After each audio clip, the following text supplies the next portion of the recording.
সবাইকে আন্তরিক অভিনন্দন ও শুভেচ্ছা। আশা রাখি তোমরা সবাই ভালো আছো।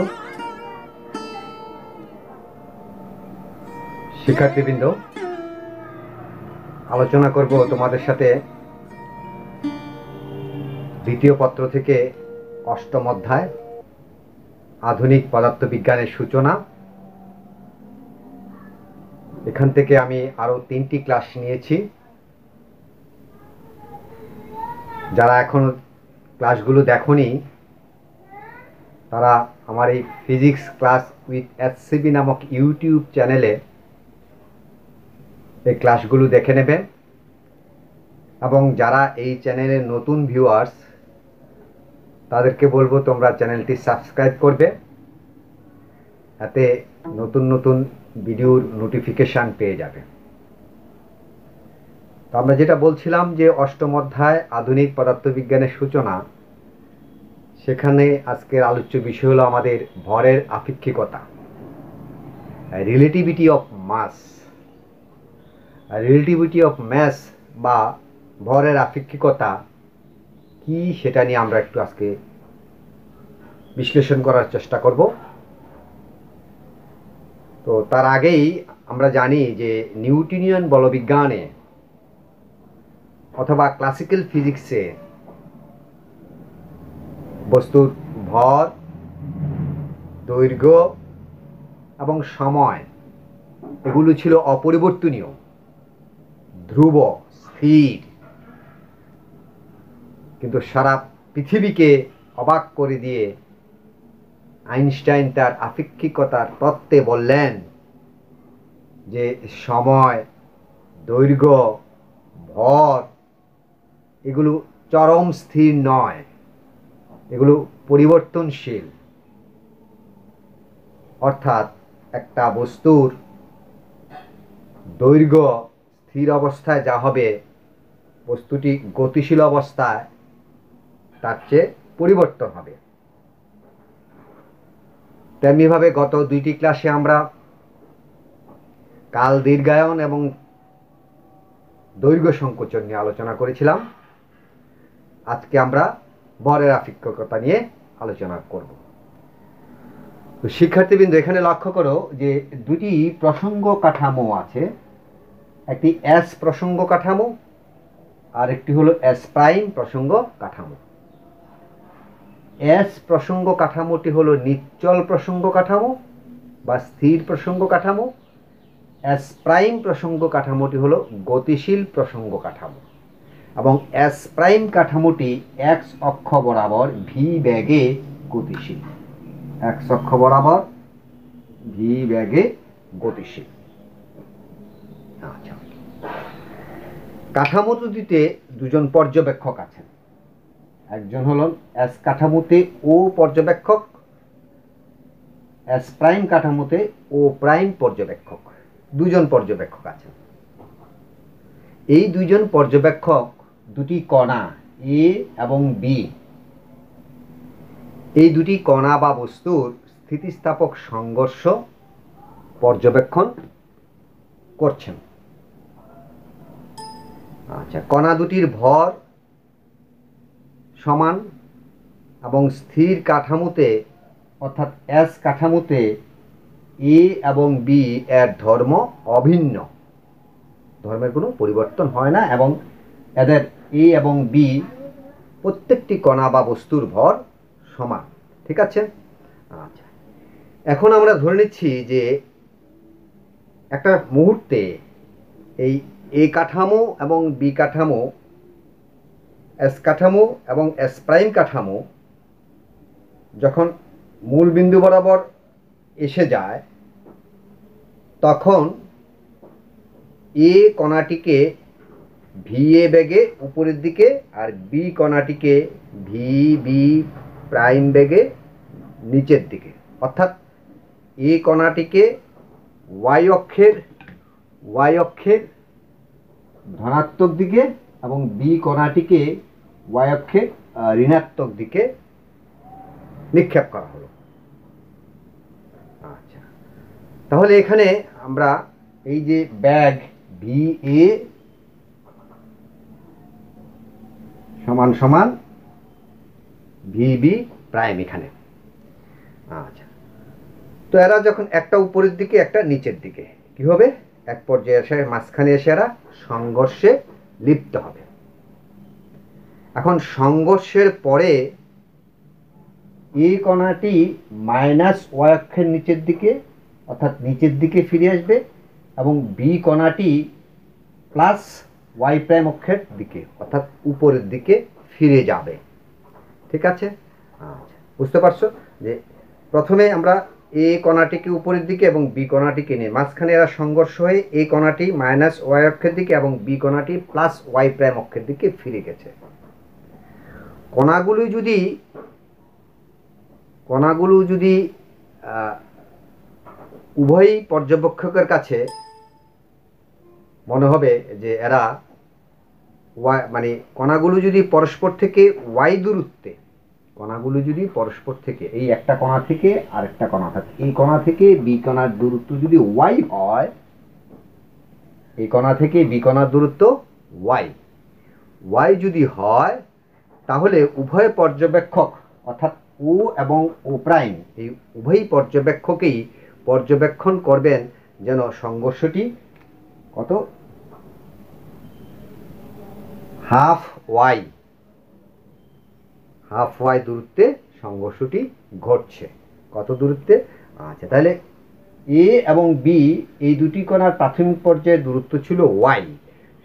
এখন বিন্দুতে যে এস কাঠামোতে যে পর্যবেক্ষক আছেন এবং এস প্রাইম কাঠামোতে যে পর্যবেক্ষক আছেন, তাদের উভয়েরই কাছে মনে হবে যে কণাটি হাফ ওয়াই দূরত্ব অতিক্রম করেছে। সুতরাং এস কাঠামোতে এ এর ভ্রমণকাল টি নট ধরে নিচ্ছি আমরা। কোন কাঠামোতে? এই এস কাঠামোতে এ কণাটির ভ্রমণকাল বলতে এই যে সংঘর্ষের জন্য উপরে যাওয়া এবং ফিরে আসা, এই দুটা মিলে হলো ভ্রমণকাল। উপরের দিকে নিক্ষেপ করলাম, সংঘর্ষিত হয়ে আবার ফিরে আসলো, এই যাওয়া এবং আসাটা হলো ভ্রমণকাল। যদি টি নট হয় তাহলে T not equal to V by Y by V A বা V A equal to Y by T naught. এটাকে আমরা 1 নাম্বার সমীকরণ দিয়ে লিখেছি। এখন এস প্রাইম কাঠামোতে বি এর ভ্রমণকাল একই হবে, কারণ আমরা বলছিলাম যে উভয়ের গতি অভিন্ন হবে। তাহলে এস প্রাইম কাঠামোতে বি এর ভ্রমণকাল T not equal to Y by V B prime. এটাকে আমরা 2 নাম্বার সমীকরণ দিয়ে লিখে রেখেছি। ঠিক আছে, এখন এস কাঠামোতে যদি ভরবেগ সংরক্ষিত থাকে, আমরা ভরবেগের নিত্যতা সূত্র জানি, সংঘর্ষের আগে এবং পরে ভরবেগের কোনো পরিবর্তন হয় না। এটাই হলো ভরবেগের সংরক্ষণ নীতি, প্রাথমিক কথা। তো এখন এই এস কাঠামোতে যদি ভরবেগ সংরক্ষিত থাকে এবং এ ও বি যে দুটি কণা আমরা বিবেচনা করেছি, সেই দুটি কণার ভর এম এ এবং এম বি, অর্থাৎ এ কণার ভর এম এ, বি কণার ভর এম বি, এ কণার বেগ ভি এ এবং বি কণার বেগ যদি ভি বি হয়, তাহলে ভরবেগের সংরক্ষণ নীতি থেকে আমরা জানি কি, M A V A equal to M B V B. এটাকে এখন আমরা সমীকরণ 3 নাম্বার দ্বারা লিখে রাখছি। ঠিক আছে, এটা কোত্থেকে আসলো? ভরবেগের নিত্যতা থেকে বা সংরক্ষণ বিধি থেকে। এটা আমরা ফার্স্ট পার্টে পড়ে এসেছি। ঠিক আছে, আচ্ছা, এখন এই এস কাঠামোতে বি এর ভ্রমণকাল, এস কাঠামো থেকে বি এর ভ্রমণকাল, বি নিচে নামলো আবার উপরে উঠলো, কে থেকে পর্যবেক্ষণ করা হবে? এস কাঠামো থেকে বি এর ভ্রমণকাল পর্যবেক্ষণ করে, এবং সেটা যদি টি হয় তাহলে T equal to Y by VB, এটাকে সমীকরণ 4 দ্বারা প্রকাশ করে রাখলাম। আচ্ছা, এবং এই এস প্রাইম কাঠামোতে বি এর ভ্রমণকাল, বি নিচে নামলো আবার উপরে উঠলো, সেটা পর্যবেক্ষণ করা হচ্ছে এস প্রাইম কাঠামো থেকে, এবং তার ভ্রমণকাল যদি টি নট হয়, তাহলে কাল দীর্ঘায়ন আমরা যে গত ক্লাসে দেখেছিলাম কাল দীর্ঘায়ন হতে আমরা জানি T equal to T naught root over of 1 minus V square by C square. এই ক্লাসটির ভিডিওর লিঙ্কও আজকের ক্লাসের ডেসক্রিপশনে দেওয়া আছে, দেখে নেবে তোমরা। এখন দেখো এই 4-এ কি আছে, T equal to Y by VB, এবং 5-এ আছে T equal to T naught root over of 1 minus V square by C square. তাহলে এখন এই 4 এবং 5 এই দুইটাকে সমন্বয় করে লেখা যায় যে T naught divided by root over of 1 minus V square by C square equal to Y by VB, বা VB equal to Y into root over of 1 minus V square by C square divided by T naught. এটাকে এখন আমরা 6 number সমীকরণ দিয়ে লিখে রাখলাম, ঠিক আছে। এখন দেখো এখানে এবার আমরা কি করব, এই 6 নাম্বার সমীকরণে, তাহলে দেখো ভি এর একটা মান পাইছি কোথাও নাম্বার সমীকরণে, 1 নাম্বার সমীকরণে ভি এর মান পাওয়া গেছে, আর এই 6 নাম্বার সমীকরণে পাওয়া গেছে কি ভিবির মান। এই দুইটা মান নিয়ে আমরা এই 4 নাম্বারে আর 3 নাম্বারে নিয়ে বসিয়ে দেব কার মান, 6 এবং 1 এর মান, ঠিক আছে। 6 এবং 1 এর মান যদি আমরা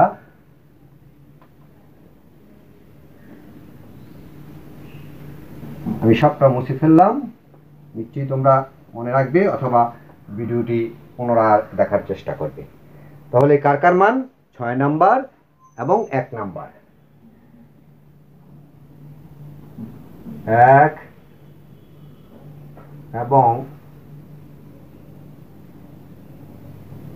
6 হতে কার মান, ভি এ এবং ভিবির মান, ভি এ ও ভিবি এর মান কোথায় নিয়ে বসাবো আমরা, কত নম্বরে নিয়ে বসাবো সেই সমীকরণটা ছিল আমাদের মনে আছে, 3 নাম্বার সমীকরণে নিয়ে বসাবো, ঠিক আছে। 3 নংয়ে বসিয়ে পাই, আচ্ছা, M A V A, V এর 1 নাম্বার সমীকরণ কি ছিল, ওয়াই বাই টি নট, ঠিক আছে, Y by T not equal to M B VB. VB এর পরিবর্তে কি লিখেছিলাম আমরা 6 নাম্বার সমীকরণে, হ্যাঁ, Y root over of 1 minus V square by C square divided by T nought, ঠিক আছে, ডিভাইডেড বাই টি নট। আচ্ছা, বা এখান থেকে এটাকে এই সমীকরণটাকে যদি একটু রিঅ্যারেঞ্জ করি তাহলে এম বি ইকুয়াল টু লেখা যায় কি, M A root over of 1 minus V square by C square, ঠিক আছে। এটাকে তাহলে কত নম্বর সমীকরণ হবে, 7 নাম্বার সমীকরণ হচ্ছে, ঠিক আছে। এটা হচ্ছে আমাদের 7 নাম্বার সমীকরণ। এখন দেখো এখান থেকে এই এস কাঠামোর সাপেক্ষে এম এ হলো, এস কাঠামোর সাপেক্ষে এম এ হলো এ বস্তুর স্থির ভর, এবং এম বি হলো গতিশীল বস্তুর ভর, ঠিক আছে। কোন কাঠামোর সাপেক্ষে, এস কাঠামোর সাপেক্ষে এম এ হলো স্থির ভর এবং এম বি হলো গতিশীল ভর, অর্থাৎ এম এ সমান সমান হবে কি এম নট স্থিতিশীল ভর, এবং এম বি সমান সমান এম হলে কোন কাঠামোর জন্য, এস কাঠামোর জন্য। তাহলে এই 7 নাম্বার থেকে আমরা লিখতে পারি কি যে M nought equal to M by root over of M equal to M, এটা একটু এম ভি, হ্যাঁ, এম ভি এর জায়গা হবে M nought root over of 1 minus V square by C square, এটাকে দিলাম আমরা ইকুয়েশন নাম্বার 8, ঠিক আছে। এই ইকুয়েশন নাম্বার 8ই হলো স্থিতিশীল ভর একটি বস্তুর স্থিতিশীল অবস্থার ভর এবং ওই বস্তুরই গতিশীল অবস্থার ভরের মধ্যে সম্পর্ক, এই সম্পর্কটাই হলো যা ভরের আপেক্ষিকতা। এই সম্পর্কটাই হলো যা ভরের আপেক্ষিকতা। এখন দেখো এখানে যেহেতু আমরা জানি ভি কিন্তু অলওয়েজ সি এর চেয়ে ছোট হতে হবে, কারণ আলোর বেগের সমান গতিশীল বস্তু হয় না, এই কারণে বস্তুটার বেগ আলোর বেগের চেয়ে ছোট হবে। এবং তাই কি হবে যে root over of 1 minus V square by C square সেটাও একের চেয়ে ছোট হবে। ঠিক আছে, একের চেয়ে ছোট হবে। সুতরাং বলা যায় কি যে এম অর্থাৎ গ্রেটার দেন এম নট। ঠিক আছে, M greater than M nought. তার মানে কি দাঁড়ালো যে গতিশীল বস্তুর ভর বেশি আর নিশ্চল বস্তুর ভর কম। গতিশীল বস্তুর ভর বেশি আর নিশ্চল বস্তুর ভর কম। এখন আমরা একটু অ্যানালাইসিস করি, সময় বেশিক্ষণ নেব না। যদি এই ভি এর মান 0.1 সি অর্থাৎ আলোর বেগের 1 যখন হয় তাহলে বস্তুর ভর প্রায় 5% বৃদ্ধি পায়।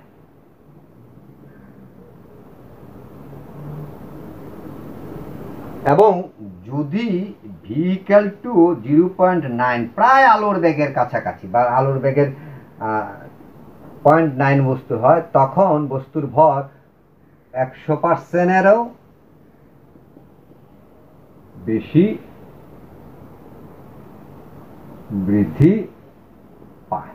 ঠিক আছে শিক্ষার্থীরা, তো এর সাহায্যে কিছু গাণিতিক সমস্যা হয়, উদ্দীপক হয়, উচ্চতর দক্ষতার প্রশ্ন হয়, সেগুলো আমরা পরবর্তীতে আলোচনা করব। আশা রাখি তোমাদের বুঝতে অসুবিধা হওয়ার কথা না।